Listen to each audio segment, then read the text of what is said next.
Welcome back to Studio F4 on Fast Times Willy B. We'll be reviewing The Monkey. Gentlemen, let's broaden our minds. Russell?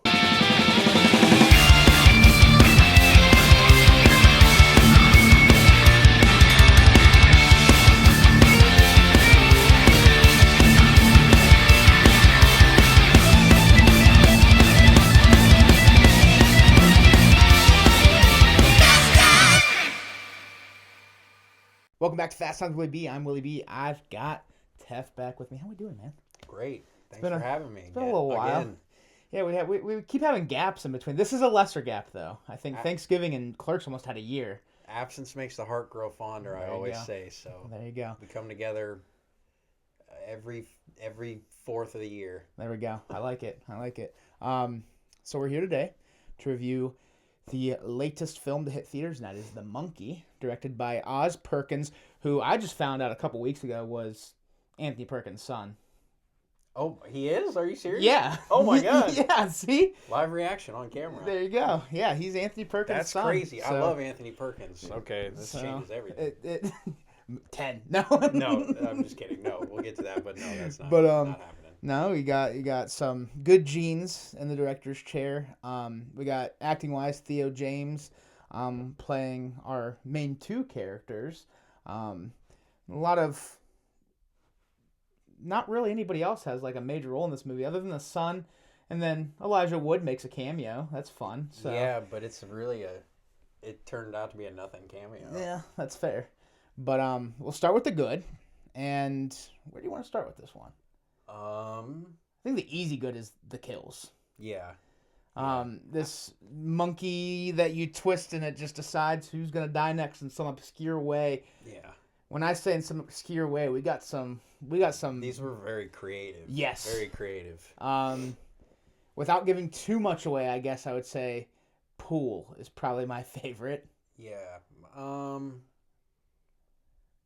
That one, because of the reaction afterwards, is probably mine also. Or Hunting Trip. Yeah. Yeah. Yeah, because that was like the most insane possible thing they could have picked. Yeah. Most of the kills were like, all right, let's do the craziest thing and let's make it even more insane. Yeah. And you get, around it, some comedy with the kills too, which is crazy to say, but like the way they kind of explain some of the kills, you can't help but chuckle. Yeah.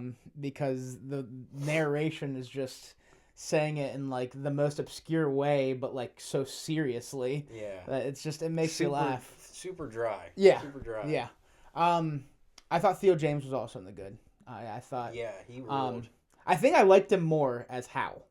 Definitely, yeah. But it felt like they were doing that on purpose. Yeah, yeah. But I definitely think he had a good performance. And I'd throw all the acting in the good. We don't get very much outside of Theo James other than his son, but I think he did a good job as well. Pretty much anybody else that shows up is only around for like 4 or 5 minutes. Yeah, basically. Other things in the good, I did like the way this movie looked. Yeah. So it was, good cinematography, good use of color, especially with the pool scene is one that sticks out. Almost like a neon palette to it, almost. Mm-hmm. And, when they're kids, in the first act, they're kids, Theo James' character, and it's very 70s. And then, obviously, we're set modern day. I wouldn't even say modern day, but... yeah. Maybe 90s, honestly. I don't know. I kind of thought that it was like closer to the time that we were kids, I guess. Okay. Like when they were kids? No. When they were adults? Yeah. Okay. Yes, that makes sense. I was going to say, because it's not a big enough time jump to be present day. Definitely, yeah. It's definitely 70s in the first act. But when they're adults, I would agree with 90s. Yeah. Like 90s, 2000s. I think I saw a game console. Did you? When they were kids. So you're saying 2000s? That's about right. I would say probably in his 30s. I'll say early 90s when they were kids. So you're saying that would make it like 2015, I guess. Oh, okay. You got that vibe. What kind of game console did you see? Did I just miss it? It felt like a PlayStation. Maybe it was like a PlayStation. But nonetheless, the use of color was amazing. Yeah. Like I said, they really used the neon. Maybe it's the houses that are throwing me off there in Casco, Maine. All of them are very old-fashioned houses. Yeah. But I like the set design. I'll give that, and I'll throw that in the good too. Anywhere we're located, it's kind of Definitely. I've never been to Maine, but I imagine that it looked a lot like Maine. Yeah, yeah. I like all the houses we go into. I think looked good. The motel and the pool and how that was all set up was good. And then the little lair that the brother has is fun too. Yeah. Kind of felt like Will Smith's house in I Am Legend. Yeah, yeah, almost. yeah. What else we got in the good?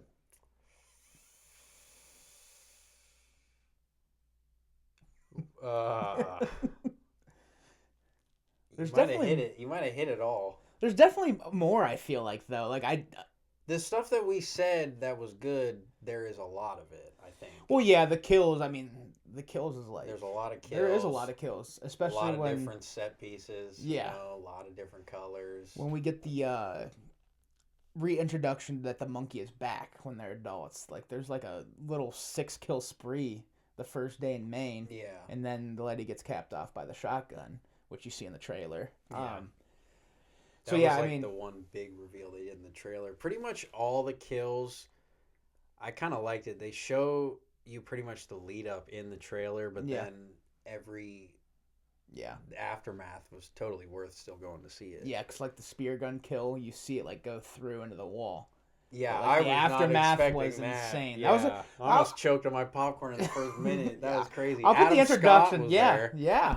Adam Scott made a cameo too. That's another good. Adam Scott was the first person on screen. Yeah. That introduction is in the good. Yeah, that was a good hook. Yeah. For sure. First 5 minutes, I was like, "This is his masterpiece." Yeah. And then kind of ran into a brick wall. I'll put the monkey in the good. Design you were was awesome. Me. Even though Toy Story 3 kind of fucked him, cock blocked him on the symbols. Yeah. Toy Story 3 owns the monkey with symbols, so Disney owns it because of Toy Story 3. See, when I think of the monkey with symbols too, I go back to the Grinch. Really?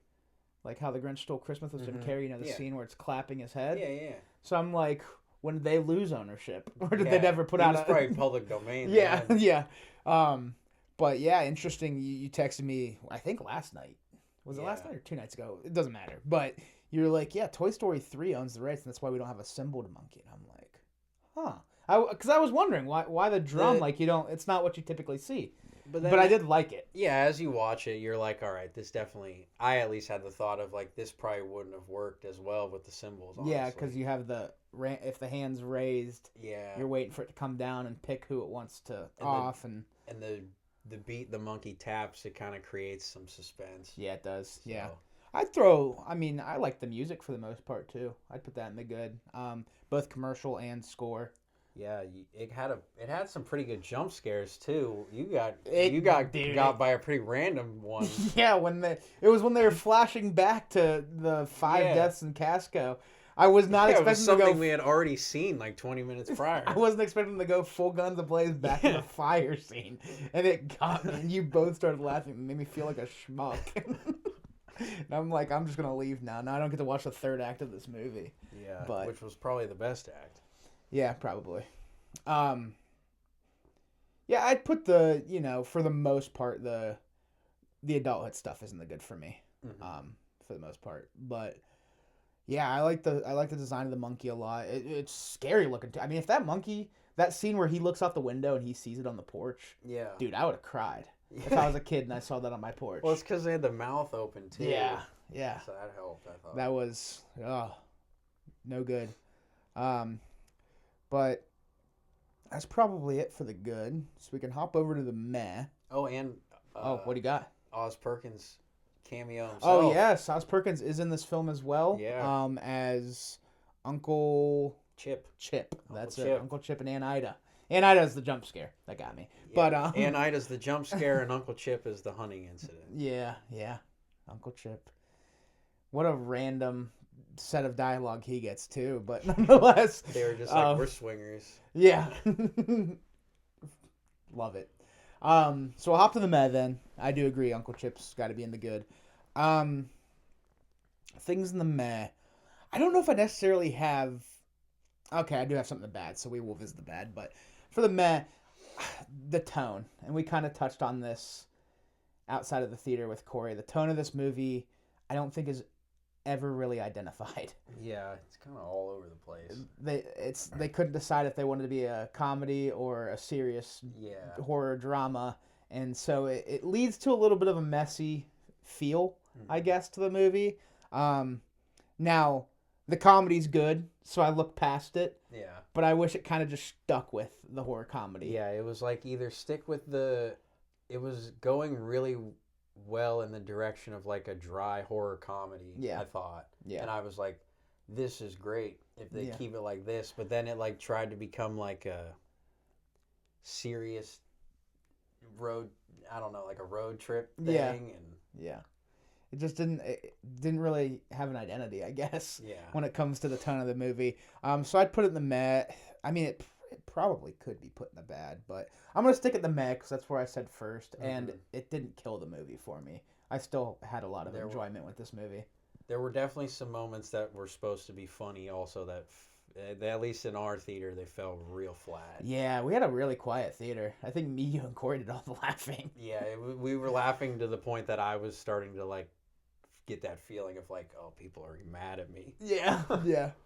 No, I got that feeling too, because we were having a good time. It wasn't a movie you were expecting to have some out loud belly laughs at. No, but dude, some of those kills were so out there. Yeah, it was. You're laughing because they're ridiculous. Yeah. And then some of the dialogue too there's some good written comedy here and there. Theo James got some pretty good timing in this. Oh, dude, I know we're talking about the mad, but when he screams in the hotel room, "We gotta make like an egg and get scrambled." Yeah, that's like probably the best line in the movie. Yeah, it just caught me off guard. Yeah, that's part of what made the pool kill the best in the movie for me. Yeah, was his reaction for the next 5 minutes afterwards, grabbing the pillow and screaming in it and not waking the kid up. Yeah, for sure. But it's just definitely messy. Definitely all over the place. It doesn't really know what its identity is, but it doesn't kill the movie. That's a Stephen King short story for you. That's a Stephen King short story. Other things in the meh, I don't know. I enjoyed this movie for the most part. Yeah, I mean, there was nothing really bad about it, I thought. There's one thing I have in the bad, but I'm trying to think if I have anything else in the meh. I feel like I did, but I don't know. I guess maybe the last interaction between Bill and Hal, I'd put in the meh. Things were trending in a direction that you were like, all right, this is gonna have a good ending, and then it kind of they ended things on the most random note possible, and at the same time it was kind of like a middle finger to the audience. Yeah, it was pretty messy, which is cool at the end too. Yeah, I mean, like it's some good callbacks and some foreshadowing as well. That happens. Another great jump scare. Yeah, that happens early on in the movie that leads to what we see at the end. But that's probably in the meh for me. A little underwhelming of a send off, I guess. And then what was meh for me? What's that? They expected me to think Theo James was this antisocial nerd weirdo. This man was popping out of his shirt, and okay, they gave him glasses. Yeah, all right, glasses are great on most people. Dude, the glasses one was more handsome. Yeah, the other one, the evil one, they gave a mullet to, and it's like, all right, he's kind of weird. Yeah, I guess, but he's still Theo James, just with a mullet. Yeah, no, they definitely did not. He was a handsome fella. Yeah. Like, he was not with a gruff voice. Yeah, yeah. Stephen King probably loved it. Probably. Other meh, I guess I do have one more. The movie holds your hand a little bit as the audience. I didn't mind this personally because I thought that it was more so of like a... You talked me out of, I don't know, like some of the dialogue and some of like the cut scenes we get make me feel like they don't trust the audience would understand what's going on. Yeah, I get what you're saying, and honestly, I thought that it was more of like they were trying to be smart, where it's like, all right, we know that these movies hold your hand, so we're doing it in the most obvious way. That's fair. But at the same time, modern current audiences have a hard time following subtlety, so you kind of have to kill off subtlety in a movie like this. Yeah, I guess for somebody that watches as much movies as you, me, and Corey do, it kind of feels like hand holding and kind of feels, I don't want to say offensive because I didn't leave this movie like, oh, they held my hand through it, but like I don't mind getting my hand held usually. Let me know where I'm going. Yeah. Make sure I cross the road. Yeah. I don't want to lead myself down the wrong That's why I'm path. putting it in the mix. I don't think it was bad, but it was like there was times where I'm like, it almost felt like, all right, we're trying to turn a short story into an hour and a half. Like, you know what I mean? Yeah. Which they definitely had to do that. Yeah. Because it felt to me like, and I never read the short story obviously, but it felt like it was the short story is probably a lot of when they're kids. Okay. That would make sense. I kind of felt like. Yeah. I kind of want to read this short just to. Depends how short it is, I guess. Yeah. If it's like a 60-page short, I'm talking like 8 pages maybe. Oh, it's probably longer than that. Yeah, for sure. I don't know. How long is a typical short? I feel like short stories are probably like 100 pages. Well, I could do 100. Yeah. I couldn't. I mean, I tried to do it, and that's like 1,000 pages. I know The Shining's it's like a couple 1,000 thousand. pages. Yeah, it's like a couple. I'll show you the book. I have it in there. It's okay. It's a thick That's boy. Insane. But I think that's it for the meh. So we can hop over to the bad, and the only thing I have in the bad is the dialogue when they're kids. I did not like at all, especially from Bill. I think Bill said bitch or dumb shit every other word. Yeah.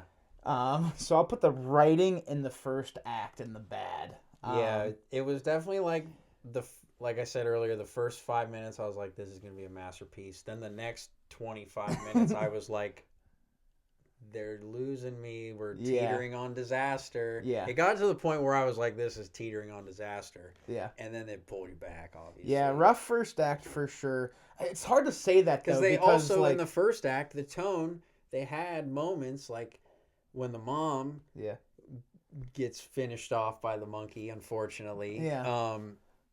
There's a moment in the church where you're like, all right, Bill's having this serious moment, and then he's like, all right, you can keep talking. Yeah. But then the babysitter, too. The babysitter, like, the guy's like, fuck. Yeah, that was pretty funny, the priest. Dude, it was funny. And that's why I don't want to say the whole first act was bad, because there's moments that make you laugh. They just tried, I just think, I get what you're saying. They just tried to make the kids too edgy, I guess. It's like, there's shock factor and there's laughs in that first act for sure. And like kids swear, obviously, but it was bad. And maybe part of it's on the delivery of like. Yeah, I don't have a twin brother, but I feel like I wouldn't be calling him dumb shit every sentence. Yeah, and then like the monkey, like. Tell him you want to suck his banana. That part was weird. I was like, are they trying to be funny or do they want Bill to be menacing here? Because I couldn't get it. It was like in the middle there. I was like, this feels lighthearted, but it could easily have been an evil thing, which would have been better. And the bullies, I put in the bad. Everything I have in the bad from the first time. The girl has her leg up, and I'm like, I would drop kick you. Like, I was so confused there for a second. Can I just fucking ask you for a second? Yeah. Because I might have zoned out. But when he walks into the bathroom and all those girls are there. Yes. Why? Which locker room did he walk into? That's what I was wondering. Like, the whole time they were dogging on him, I was like, did he walk into the girls' bathroom? Yeah. And then Bill walks up with all of them, and it's like, that's his posse, it's those girls. Yeah. And it's like, this is the coolest guy in school. Yeah. And then with that, like, the whole, like... the little girl, the Asian, she was the cop, by the way. I don't know if you noticed that. Oh, really? Yeah. Oh, I did not notice that. Who was the one who was like, you can't leave town. Okay. That makes sense. That makes a lot of sense. What I was going to say is the whole, like, there can't be two people wearing pants thing was not even cool either. Like, it was like... Yeah, they like... It was just a lame attempt at bullying. Yeah, they like tried to bully him in like a way that was supposed to make us laugh, and it fell completely flat as both comedy and it didn't really work as bullying. Yeah. Because it's like in real life, he wouldn't have given in and taken his fucking pants off at school. Also, how much did that bucket of bananas cost? Yeah, that was a bit they did that was costly for some children. Yeah, but I feel like I'm like exaggerating the bad. It's not a bad movie by any means. Well, we but the kind of first have act- to exaggerate the bad because there's only like the one bad little bit. It's just the bits and pieces of that first act, man. But because it's the first act, so it'll definitely lose a few people here and there. And maybe that's what was our theater. Maybe some of them were just lost in the first act and I couldn't get back. They were checked out. Yeah. I had faith. Yeah. Hope. Yeah. Hope at Oz Perkins. Yeah. So we'll hop over to our final thoughts and ratings. What do you want to leave off with the monkey, and what do you give it out of 10? I'm interested to hear your score. We kind of threw out some numbers at the theater, but I know we both had a 30-minute drive to think on it. Yeah. As I walked out of my seat, it was probably at a 6.9 out of 10. Nice. But then, it's a solid little drive over to your place from the theater. Not complaining, just saying it gave me some time to think. And it's just like every 5 minutes the score would go up a little bit. Yeah. I listened to Eyes Without a Face by Billy Idol, and I was like, oh, shit, Great that song. was a really good movie. Okay. Great song. And I honestly, 7.5. I give it a 7.5, and it would have been way higher if the kids stuff. I thought it was okay to fall flat because it was a flashback, but it was like half the movie. Yeah. If they made that like a third of the movie. Yeah. So for me, I was bouncing between a 6 and a 7, and I know the easy cop-out would be 6.5. Remember, we're not doing halves this year. I don't care about. I'm doing halves. Well, I don't care what my guess. This is a personal thing. This is a personal goal of mine. I'm gonna go 6. I am gonna go 6. Wow, you went back down after we talked about it. You were up and you were up high, and you back down. Yeah, that's crazy. It's just that first act, man, and it is messy. I will say, I forgot to mention the school bus scene was kind of cool. One at the very end. Yeah. See, I did not. I thought I kind of did not like that. I was like, oh, they should have ended it. I was expecting something to happen to their car. I'm pretty sure those were like the last 8 people of town. That's why I think it was funny. Yeah, I was expecting. I think in that shot, I was expecting something to happen to their car, and then I was going to be pissed or something. Yeah. But then the random school bus, and I was like, that's kind of cool. I guess I remember seeing them earlier. Yeah. But that was wild how they just fucked the whole town. Yeah. I think I liked it because I didn't like the cheerleaders when they were at the death scene cheering. They're like, they're bringing out the body. Oh, yeah. They're like, yeah. What is and we were all like, going wait, on? what? But so that was another moment where it was like, all right, this is supposed to be a comedy. Yeah. I don't know. I didn't love it, but I didn't hate it. I had a decent time, It wasn't anything great, but I'm sticking with 7.5. It might be something I revisit down the road. I don't know. I definitely like Long Legs more if we're going on the Oz Perkins scale right now. I'll definitely buy this whenever it comes out. Okay. I don't know if I will. Ooh. I might. I don't know. I'm a collectioner. I like so if I buy Long Legs, I'm gonna buy. This kind of felt to me like and obviously there probably isn't, but it felt like there could be a nice extended cut. Probably out there for this. Do you think there's gonna be a monkey too? No, absolutely not. I mean, they took the monkey with them. Yeah, I don't think so. Are you wishing this to happen? Because I don't want. No, I hate don't. sequels. I don't. For the hate most part, sequels, if they're unnecessary, that's I shouldn't fair. say that. It just felt like they set it up that way, a little bit. We'll keep the monkey close, and they drive off into the sunset. Well, I took that. I took that more of as like, all right, we lost and we can't win, because he chopped it up and it came back together and it teleports, and I was like, all right, they're not. I was thinking about it the whole time in the back of my head. I was like, how are they gonna beat this thing? Yeah. And he's just like, I don't know, like the monkey too. He twists his own. He's just like, buckle it up. Yeah, like I don't know. It just kind of felt that way. We'll see. 7.5. We'll see what Mr. Perkins has in the mind. But we did get a little teaser to his next movie. Yeah, there was the post-credits scene was a teaser for a completely unrelated thing. Yeah, to like what Keepers? Yeah. Yeah. It was just girls screaming. Bunch of ladies looking very uncomfortable. I didn't get much from it. No. But that'll do it for the monkey. Teff, thank you for coming on, my man. Yes, thanks for having me yet again. Of course. Thank you all for watching. If you like what you're watching, check out some other videos. Hit the subscribe button or follow the social links down below. Anything is appreciated. Stick around on Monday. Teff will be back on the draft board. So let us know who wins that. But we'll talk to you all soon. Peace.